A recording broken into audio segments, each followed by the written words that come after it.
इयत्ता 8वीच्या सर्व तुकड्यांचे पालक उपस्थित आहेत. त्यांचं मी सौभाग्यवती तेजस्वी पाटील सर्वांचं स्वागत करते.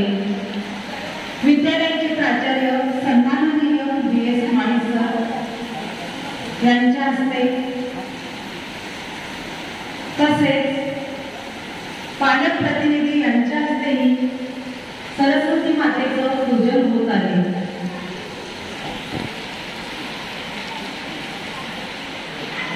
विद्यालयाचे प्राचार्य श्री BS माळी सर, उपप्राचार्य श्री CK तिरमले सर तसेच इयत्ता 8वीचे सर्व विषय शिक्षक आणि आपल्या सर्वांच्या उपस्थितीत विद्येची देवता माता सरस्वती तसेच शिवरायांच्या पुतळ्यातून हार घालून वंदन होत आहे.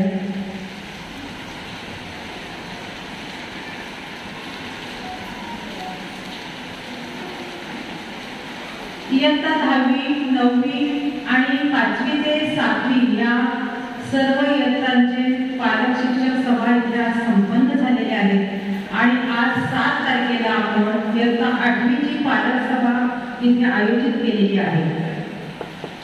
या पालक सभेचा असा उद्देश असतो की गैरहजर विद्यार्थी तसेच विद्यार्थ्यांची शिस्तीबाबत उदाहरणार्थ मोबाईल, गणवेश, अभ्यास, त्यांची शालेय शिस्त याविषयी तुमच्यात आणि शिक्षकांमध्ये देवाणघेवाण व्हावी, समन्वय साधावा आणि त्याच्यातून विद्यार्थ्यांची प्रगती, शैक्षणिक प्रगती व्हावी हा उद्देश इथे असतो. म्हणूनच आपण शिक्षक सभा आयोजित करतो. तसंच पालकांना विनंती आहे की तुम्ही वर्षभरातून एकदा पालक सभेला येता, पण महिन्यातून एकदा आपल्या वर्ग शिक्षकांना भेटून आपल्या पाल्याची काय प्रगती आहे हे आपण जाणून घेतली पाहिजे. त्यामुळे विद्यार्थ्यांनाही आपले पालक मुद्दामून शाळेत येतात हे कळतं. तसंच विद्यार्थ्याची प्रगती किती आहे ते शिक्षकांकडून आपल्याला जाणून घेता येतं. त्यासाठी महिन्यातून एकदा तरी तुम्ही या विद्यालयात येऊन आपल्या वर्ग शिक्षकांना भेटणं गरजेचं आहे. विद्यालयाचे प्राचार्य सन्माननीय माळी सर यांच्या शुभ हस्ते दीप प्रज्वलन व सरस्वतीचं पूजन झालेलं आहे. मी CK तिरमले सर तसेच इयत्ता 8वीला शिकवणारे सर्व शिक्षकवृंद यांना विनंती करीन की आपण मंचावर येऊन आसन ग्रहण करावं. जे वरिष्ठ इथे उपस्थित आहेत त्यांचं आम्ही स्वागत करीत आहोत. सर्व मी आंबळे सरांना विनंती करीन की आपण माळी सरांचं गुलाब पुष्प देऊन या मंचावर स्वागत करावे. त्यानंतर विद्यालयाचे उपप्राचार्य श्री CK तिरमले सर यांचंही आम्ही इथे स्वागत करीत आहोत. मी हळदर सरांना विनंती करीन की आपण उपमुख्याध्यापक CK तिरमले सर यांचं स्वागत करावं. त्यानंतर विद्यालयाचे पर्यवेक्षक श्री कुंभार सर इथे उपस्थित आहेत. त्यांचंही आम्ही स्वागत करीत आहोत. मी पुन्हा एकदा हळदर सरांना विनंती करीन की आपण श्री कुंभार सरांचं स्वागत इथे करावं. तसेच इथे उपस्थित असलेले पालक वर्ग त्यांचं प्रतिनिधी म्हणून एक भगिनी आणि एक बंधू यांचं आम्ही इथे स्वागत करीत आहोत. मी श्री हरीश ओळंबे सरांना विनंती करीन की आपण मंचावर येऊन आमच्या स्वागताचा आपण स्वीकार करावा. मी खडकर सरांना विनंती करीन की श्री ओळंबे सर यांचं आपण स्वागत करावं. आपल्याकडे एक प्रतिनिधी आम्ही बोलवलेला आहे. या गुलाब पुष्पावर आपल्या सगळ्यांचं स्वागत झालं असं आम्ही समजतो. तसंच महिलांमधून सौभाग्यवती जयश्री अशोक पवार यांना मी विनंती करते की आपण मंचावर येऊन आमच्या स्वागताचा आपण स्वीकार करावा. मी अपर्णा पाटील मॅडमला विनंती करीन की आपल्या हस्ते जयश्री पवार मॅडमचा इथे स्वागत करावं. आज महिला बालमित्र मोठ्या संख्येने उपस्थित आहेत. त्यांचं प्रतिनिधी जयश्रीताई करीत आहे आणि सगळ्यांचं स्वागत झालं असं मी समजते.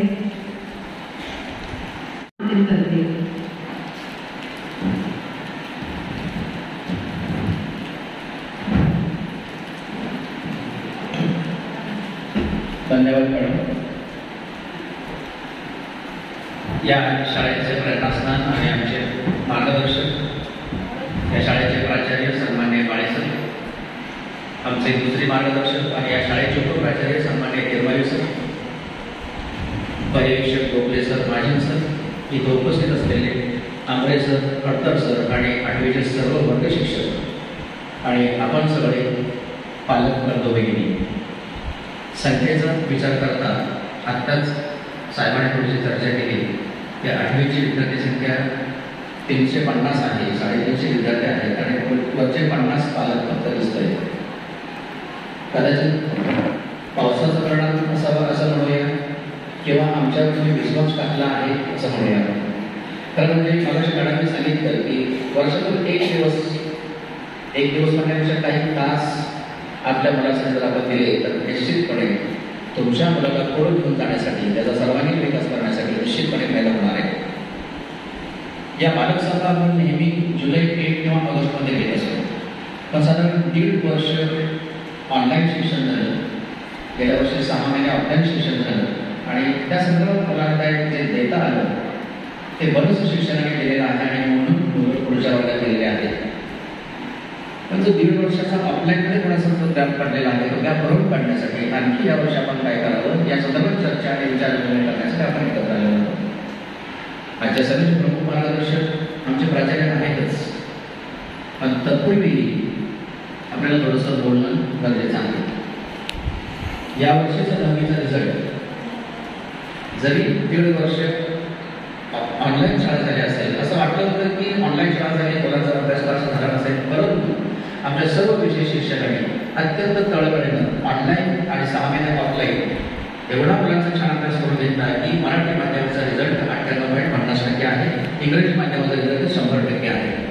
आता मराठी माध्यमाचा 1.5% कमी लागण्याचं कारण असं आहे की काही विद्यार्थी परीक्षा बसलेलेच नाही, वर्ग शिक्षक त्यांच्या घराकडे पोहोचले तरी ती परीक्षा आली नाही, तेच फक्त नापास झाले. जेवढे परीक्षेला बसले तेवढे सगळे विद्यार्थी 10वीच्या परीक्षेला पास झालेले आहेत. त्यामुळे मी या शाळेचा शिक्षक असून सुद्धा मी शाळेतील शिक्षणाचा करावं तेवढं कौतुक कमीच आहे असं मी म्हणेन. कारण 1.5 वर्ष ऑनलाईन आणि 6 महिने फक्त ऑफलाईन मिळून सुद्धा या पूर्वीच्या पेक्षा रेकॉर्ड ब्रेक केलेला आहे. तेवढेच 7 मुलांचे आणि पालकांचे झालेले आहे. एवढंच नाही, फक्त 100% रिझल्ट आहे एवढंच नाही, तर मुलांचं रँकिंगही वाढलेलं आहे.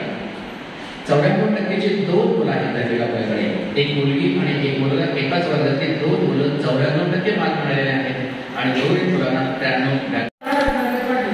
इयत्ता 8वीची क्लास टीचर आहे.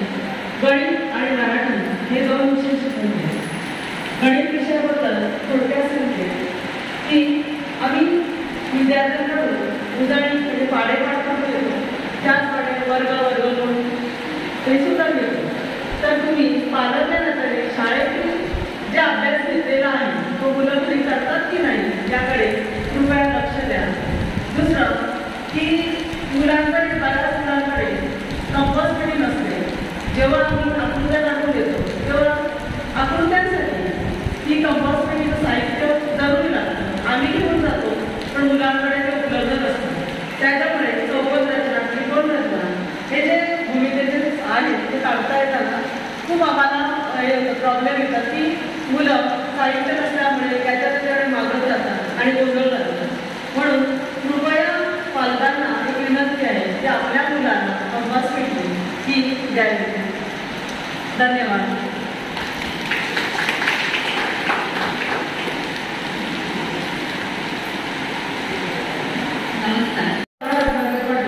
इयत्ता 8वीची क्लास टीचर आहे. गणित आणि मराठी हे 2 विषय शिकवले. गणित विषयाबद्दल थोडक्यात सांगते की आम्ही विद्यार्थ्यांकडून उजळणी म्हणजे पाडेपाठ करून येतो, त्याचप्रमाणे वर्ग म्हणून ते सुद्धा घेतो.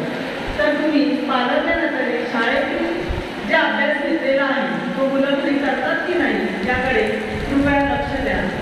दुसरं की मुलांकडे बऱ्याच मुलांकडे कंपल्सरी नसते.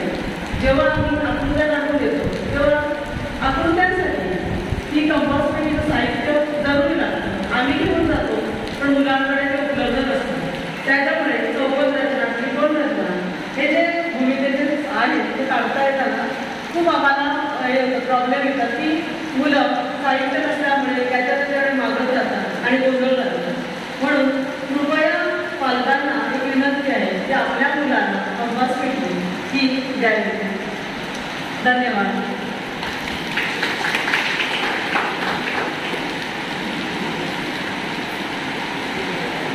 नमस्कार. सहविचार सभेसाठी आलेले बंधू आणि भगिनींना माझा नमस्कार. रिस्पॉन्स नाही आला. नमस्कार करत नाही का तुम्ही कोणाला? पुन्हा एकदा सगळ्यांना माझा मनापासून नमस्कार. बघा आता थोडं बरं वाटतंय ना सगळ्यांना नमस्कार द्यायचे.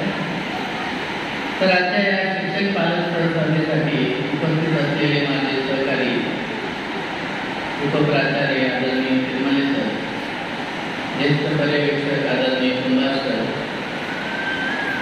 पर्यवेक्षक आदरणीय महाजन सर, गोखले सर,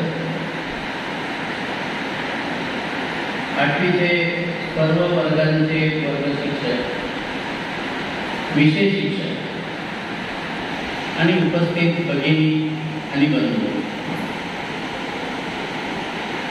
घरून निघताना तुम्हाला एक प्रश्न मनामध्ये आला असेल की सहविचार सभेमध्ये काय असतो, त्याच्यासाठी जायचंय तिकडे, काय देणार आहे सर आपल्याला, आपण काय घेऊन जाणार आहोत, असे काही प्रश्न तुमच्या मनामध्ये घरून निघताना शाळेपर्यंत येताना नक्कीच एकमेकांना तुम्ही विचारली असेल काय तिकडे तुम्ही सहविचार सभा म्हणजे काय. याच्यातच अर्थ दडलेला आहे. सहविचार सभा म्हणजे आपसामध्ये एक उत्तम प्रकारचं जे काही विचारांची देवाणघेवाण आहे ती आपल्याला या निमित्ताने करायची. आमच्या वर्ग शिक्षकांनी, विषय शिक्षकांनी आपापल्या विषयाच्या संदर्भात बाजू मांडल्या की माझ्या विषयामध्ये काय केलं पाहिजे. इंग्रजीवाल्या म्हणून की त्याने जास्तीत जास्त स्पेलिंग कशी पाठ केली पाहिजे, छोटी छोटी वाक्य कशी बनवली पाहिजे. गणितवाले म्हणतात की उदाहरणं कशी सोडवली पाहिजे. मराठीवाले म्हणतात की मराठी शब्द बोलतच नाही. खरं आहे, काही चुकीचं नाही. कारण स्थानिक भाषा आणि मातृभाषा या दोघांमध्ये फरक आहे. बरेचसे लोक स्थानिक भाषा बोलतात घरामध्ये आणि तेच शब्द मातृभाषेमध्ये येतात. म्हणून याचा सुद्धा विचार करणं गरजेचं आहे. आणि मी तर असं म्हणतो की मराठी भाषा केवळ आणि केवळ 65% शुद्ध बोलली जाते. 35% भाषा ज्याच्यावर इंग्रजीचा प्रभाव आहे. मला सांगा, तुम्ही सगळेजण बँकेत जातात, बँकेला मराठीत काय नाव आहे? कोणीही जर म्हटलं तर बँक शब्द वापरणार, पण कोश असा शब्द कधी वापरला का मी कोशमध्ये जाऊन येतो? तुम्हाला लगेच हसतील ते कुठे कोशमध्ये चाललंय, करून बघा घरी प्रयोग की मी जरा कोशमध्ये जाऊन येतो. ते तुमच्याकडे खाली वर बघेल, वेळ तर झाले नाही तर कोशमध्ये जातो. म्हणजे असे अनेक शब्द आहेत की जे आपण मराठी बोलत नाही, तिथे इंग्रजी शब्द सोपे वाटतात आणि त्यामुळे आपण सहज ते शब्द वापरतो आणि मुलगाही पेपर लिहिताना तीच भाषा म्हणजे जसं काही तो मराठीचाच शब्द आहे असं समजून तो ते जे शब्द आहेत ते वापरत असतो. मी असं म्हणेन की या सहविचार सभेसाठी आपण आलात. जेवढी पालक आले त्यांना आपल्या मुलांची काळजी आहे असं मी म्हणेन. भले 350 मुलं शिकत असले, काही मुलं किंवा पालक ज्यांची मुलं 10वीला असतील किंवा 5वी 7वीला असतील तिथे येऊन गेलेली असते आणि काही आता 8वीसाठी आलेली आहे. तर सहविचार सभेला सुरुवातीला आम्ही काही बाबी या ठिकाणी नमूद करत असतो आणि त्याचं पालन जर वर्षभर झालं तर तुमचा मुलगा हा वर्गामध्ये अतिशय सुलभ आणि अतिशय चांगल्या पद्धतीने प्रभावी प्रेरणादायी अशी जी काही त्याची कार्यपद्धती आपल्याला हवी असते की ती पद्धत आपल्याला वर्षभर देत होती. त्याचं कारण एक आहे की तुम्ही वर्षभर त्याला पिटाळणार, आम्ही इकडनं पिटाळणार, मग ते म्हणेल आपल्याला केल्याशिवाय काही पर्याय नाही. जसं आमच्या शिक्षकाने सांगितलं की त्या मुलाला कमीत कमी 1 ते 1.5 तास पालकाने दिलाच पाहिजे. बरेचसे पालक मुलांना वेळ देत नाही, अपेक्षाही करतात नाही ते तुमच्याकडे पाठवलं नाही एकदा ते तुम्ही बघून घ्या, आम्ही 6 तास बघून घेऊ. उर्वरित 18 तासांचं काय करायचं? त्यात तो 5 ते 7 तास झोपेमध्ये घालवतो, 1-2 तास इकडे तिकडे खेळण्यामध्ये घालवतो. उर्वरित तासांचं काय होतं? जर आपल्या मुलांचं करिअर घडवायचं असेल, जसं आमचे सुभाष सरांनी सांगितलं की 1ली पासून 10वी पर्यंत प्रत्येक वर्ग महत्वाचा आणि इथे जर तो पुढच्या टप्प्यात जाण्यासाठी तयार करायचा आहे, तयारी करून घ्यायची आहे. मूळ बेस 8वी आहे, न जाणे तो 10वी पर्यंत जाईल, तोपर्यंत पुढे 11वी 12वीचे वर्ग हे आर्ट सायन्स कॉमर्स मध्ये दिसणार नाही. म्हणजे 4-5 वर्षामध्ये हे परत खूप बदल होणारे आहे. शैक्षणिक धोरण 2020 पासून सुरू झालं, 30 पर्यंत हे संपवायचं आहे आणि 40 मध्ये परत तो अभ्यासक्रम संपलेला असणारे नवीन पॅटर्न परत 40 मध्ये सुरू होणार आहे. मग इथे जास्तीत जास्त विषयांची चॉईस आहे, नोकरीसाठी शिक्षण नाही. आज प्रत्येक पालक असा विचार करतो की माझं मूल शिकलं तर त्याला चांगली नोकरी लागेल, तो चांगला सहाय्यक होईल. तर शासन असा विचार करत नाहीये.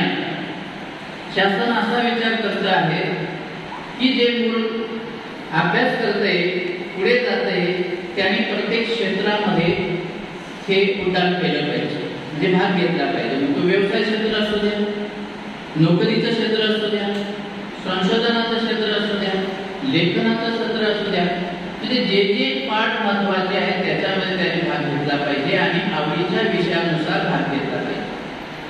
काही मुलांना गणित आवडत नाही, ते होतं मला गणित नाही शिकायचं, पण त्याला 10वी पर्यंत गणित मायनस पण करता येणार नाही की त्याला गणित काढून टाकूया, कारण व्यवहारामध्ये तर गणित लागणार आहे, गणित तो शिकलाच पाहिजे. आणि त्याच्याकडून पण बघून घ्या, तुला 90 पेक्षा जास्त मार्क, भले त्याला 65 मिळू द्या, त्याने प्रयत्न प्रामाणिकपणे केला म्हणून त्याला 65. आपण सगळ्यांनी डोक्यात ठेवूया आणि मुलांना घडवूया. एक हात तुमचा, एक हात आमचा, या पद्धतीने आपण मुलांची प्रगती करूया. असेल तर त्यांना 5 मिनिटं दिली जातात, तर त्यांनी ते माईकवरती येऊन बोलायला हरकत नाही. आपली रजा घेतो. जय हिंद, जय महाराष्ट्र. तर आपल्या पाल्याला आपण जीवन शिक्षण दिलं पाहिजे, तरच या स्पर्धात्मक युगामध्ये तो तरेल आणि एक चांगला नागरिक बनेल. कोणाला आपलं मत व्यक्त करायचं असेल किंवा शंका तर ज्याला कोणाला बोलायचं आहे त्यांनी इथे स्टेजवर यावं. उपस्थित असलेले आमच्या या वाडल्या माध्यमिक विद्यालयाचे प्राचार्य श्री माळी सर, तसेच ज्येष्ठ पर्यवेक्षक श्री कुंभार सर, इयत्ता 8वीला शिकवणारे माझे सर्व शिक्षक बंधू वगैरे आणि इयत्ता 8वीचे माता पालक आणि पिता पालक मित्रांनो, शासनाने आम्हाला जे निर्देश दिले त्याप्रमाणे पालक शिक्षक कमिटी विद्यालयामध्ये स्थापन केली जाते. शासनाच्या निर्देशाप्रमाणे अभ्यासक्रमाचं काम विद्यालयात केलं जातं.